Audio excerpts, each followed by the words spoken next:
Hey everyone. So I have been journaling and reading about a number of intriguing philosophical concepts, and so I kind of wanted to just share my thoughts with you and hear what you think about it.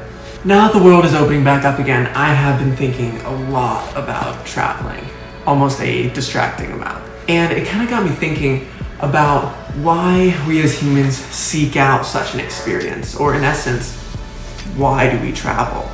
Well, travel in its truest sense is an altered state of consciousness. It's this defamiliarizing shock to our nervous system.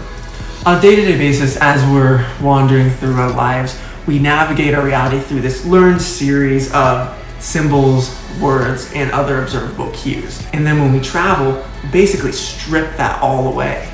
In a lot of ways, our brain must actually relearn how to navigate our environment. This decontextualization produces this almost childlike state of wonderment that we as adults really don't experience very often because we're so desensitized to our environment.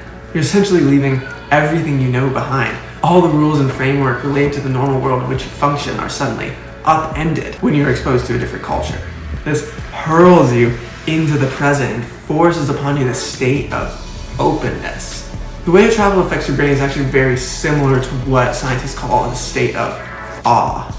And this is an actual altered state of consciousness, measurable by the way your beta and theta waves are running in your brain.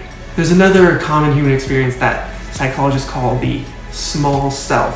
And this is something we're probably all pretty familiar with, where you're pondering the night sky and you have that overwhelming realization that you are so small in this infinite universe.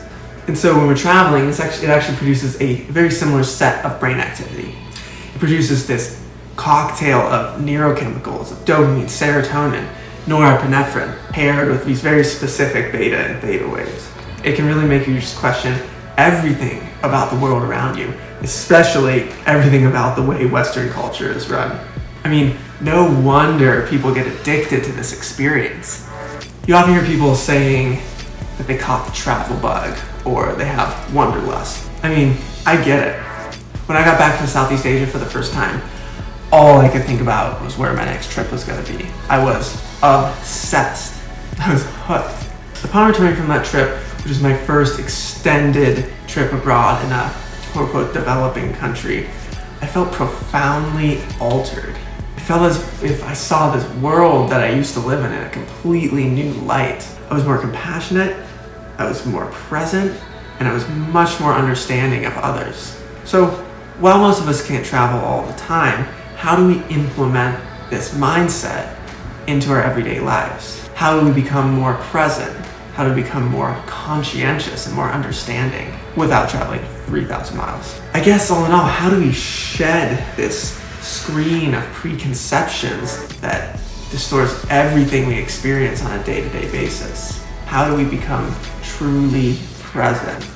And I guess that's a question that humans have been asking themselves since the dawn of consciousness. So I'll leave you with that. But I'd love to hear what you think about all this. So let me know.